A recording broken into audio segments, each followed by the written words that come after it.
안녕하세요. 그림일 가족 여러분. 오늘 화요일 아침. 오늘도 이렇게 매일 한 말씀으로 또 오늘 하루를 시작하는 모든 분들에게 하나님께서 오늘 내가 이런 것들을 하기를 원하시는구나.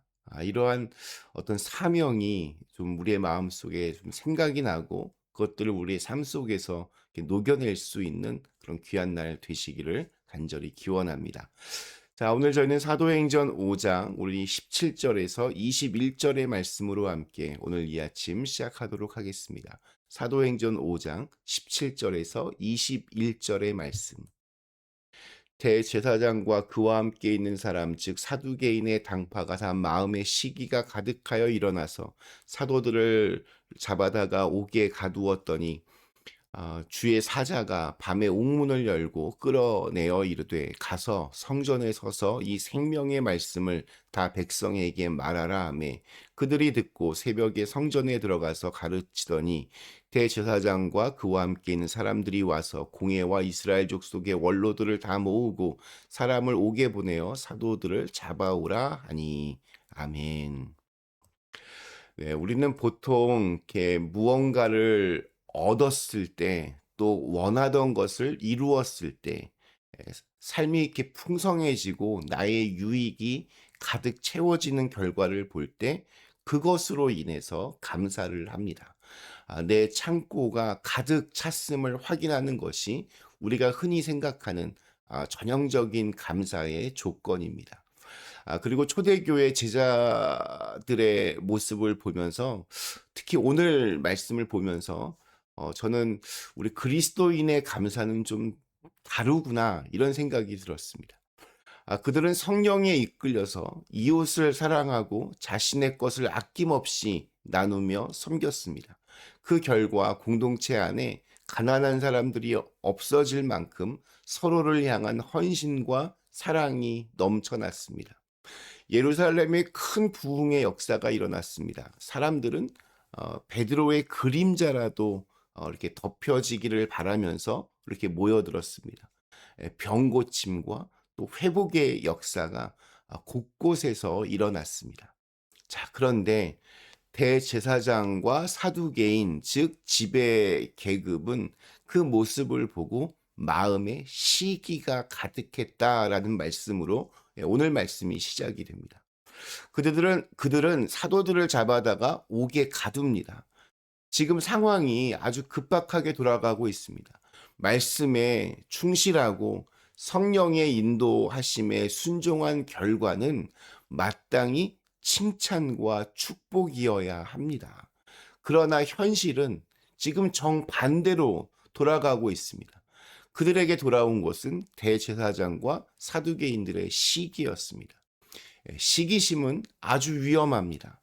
소리 없이 시작해서 그 끝은 폭력으로 향합니다. 처음에는 그저 그냥 마음 한구석에 불편함일 수 있겠지만 그 불편함을 그냥 방치하면 사람은 상대의 그 존재 자체를 견디지를 못합니다.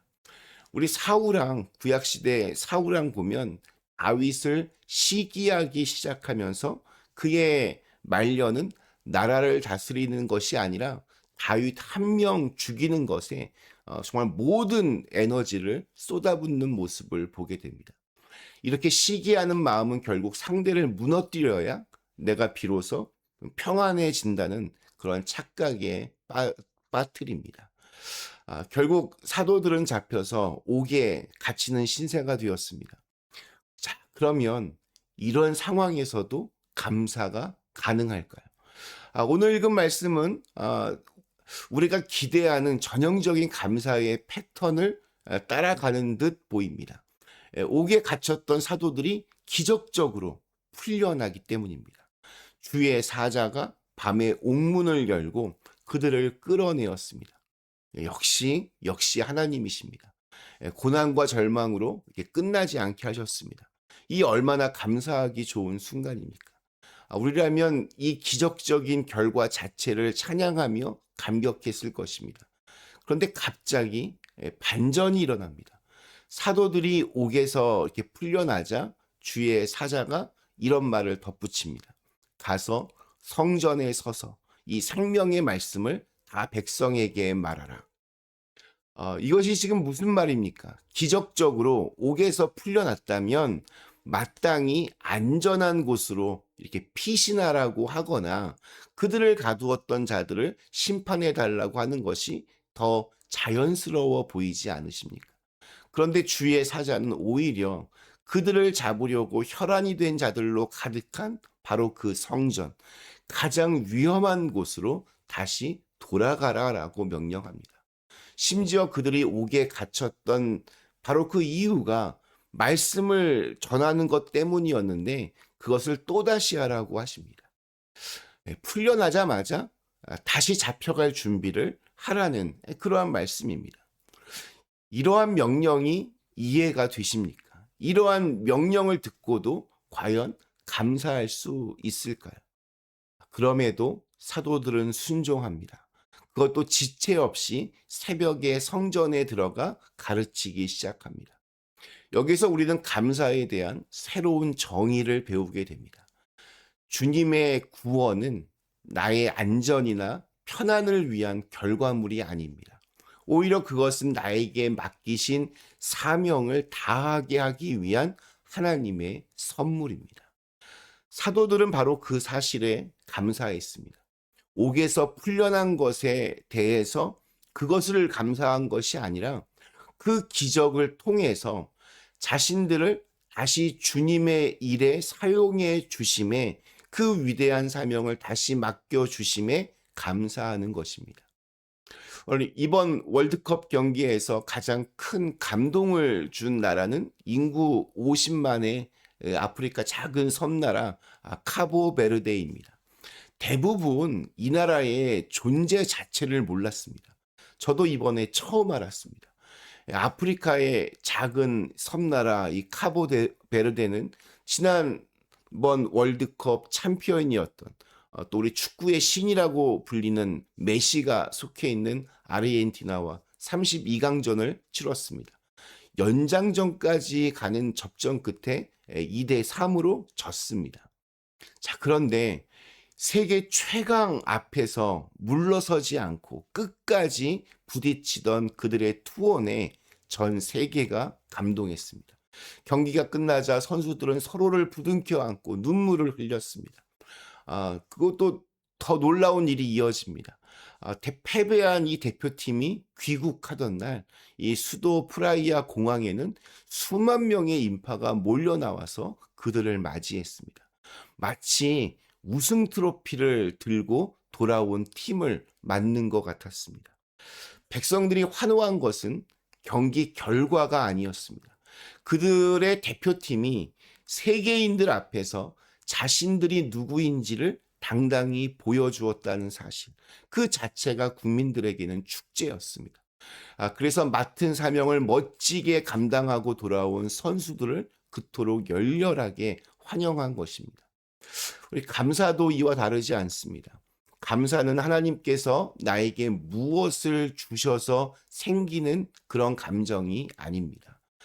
나를 당신의 자녀로 부르시고 나에게 일을 맡겨 주셔서 감사한 것입니다. 아직도 주님께서 나를 통해 하실 일이 남아 있어서 감사하고 나를 그 은혜의 통로로 삼아 주심에 감사하는 겁니다. 질병을 이기게 하신 것도, 위험에서 건져 주신 것도, 문제를 해결해 주신 것도, 조금 여유 있게 살게 하신 것도 다 나 편하라고 주신 것이 아닙니다.